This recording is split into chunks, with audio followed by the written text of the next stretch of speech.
గారు ఇప్పుడు మరో కలర్ ఉన్నారు తప్పకుండా. హలో హలో నమస్కారం గురుగారు. నమస్తే అండి, మీ పేరు చెప్పండి అమ్మా.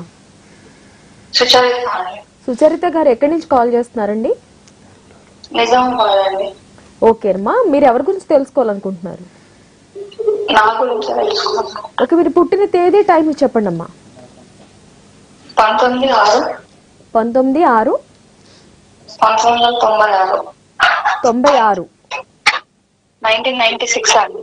ఓకేనమ్మా, మీ టైం చెప్పండి. పుట్టిన ఈవినింగ్ 6:15 అండి. ఈవినింగ్ 6:15. ఓకే, ఎక్కడ పుట్టారమ్మా మీరు? సార్ ఎక్కడ పుట్టారు మీరు? పుట్టిన ప్లేస్ నిజామాబాద్ అండి. నిజామాబాద్. ఓకేనమ్మా, ఇప్పుడు మీ సమస్య ఏమిటో గురువు గారిని అడిగి మాట్లాడండి. సాయిరామ్ అమ్మా. నమస్కారం గురువు గారు. నమస్కారం అమ్మా, ఈశ్వరానుగ్రహ ఫల సిద్ధిరస్తు. మీ పేరమ్మా? సుచరిత. ఓకే, అయితే జన్మ నక్షత్రం పుష్యమి నక్షత్రంలో ఉందమ్మా పేరు, అవునా? అవునండి. పుష్యమి నక్షత్రం కర్కాటక రాశి, బుధవారం నాడు జన్మించారు. అవునండి. అయితే ఇక్కడ జన్మలగ్నం ప్రకారం కనుక చూస్తే మీది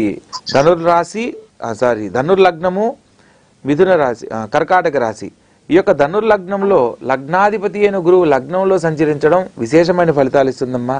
మీకు భవిష్యత్తుకు సంబంధించి చేస్తున్న ప్రయత్నాలలో కొంత మానసిక చింతన ఉంటుంది. అంటే అనుకోగానే ఏది కాకపోవడం, లేదా వాయిదా పడడం, లేదా తెలియని మానసిక చింతన, నాకే ఎందుకు ఇలా జరుగుతుంది, నేనే ఎందుకు ఇలా ఉన్నాను అనే భావన ఎక్కువగా మీలో ఉంటుంది, అవునా?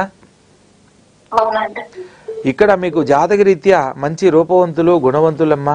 మీ భవిష్యత్తుకి మీరు ఏదైతే ప్లాన్ చేసుకుంటున్నారో అవన్నీ చక్కగా నెరవేరడానికి అవకాశం ఉంది. మీరు అస్సలు చింతించాల్సిన అవసరం లేదు.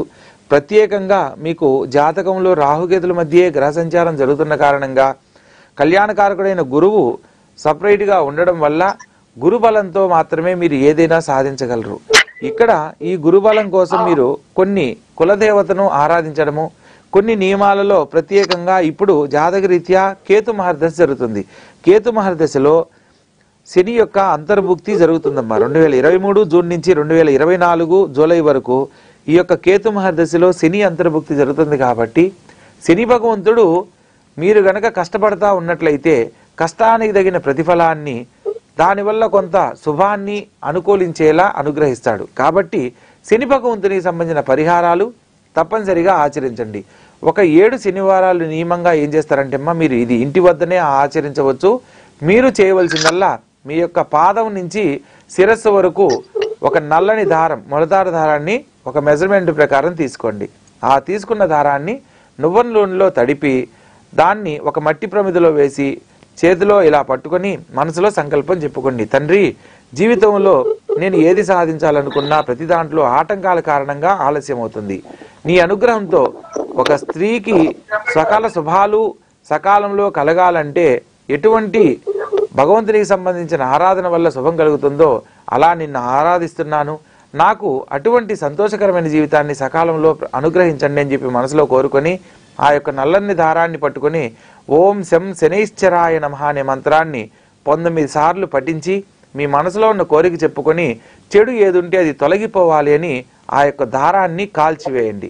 ఎవరూ తొక్కని ప్రదేశంలో అలా కాల్చివేసినప్పుడు అది దారం ఎలా అయితే బూడిదలా మారిపోతుందో మీ యొక్క సమస్య కూడా అలా తొలగిపోయి అతి శీఘ్రముగా మీ జీవితానికి ఏదైతే అది కళ్యాణం, విద్య, ఉద్యోగం, కళ్యాణం అయి ఉంటే సత్సంతానము, అన్యోన్య దాంపత్యము అన్నీ చక్కగా కలగడానికి అవకాశం కలుగుతుంది. కాబట్టి తెలుసుకున్న విధానాన్ని చక్కగా ఆచరించి ఆనందకరమైన జీవితాన్ని పొందండి అమ్మా. ఓకేనండి.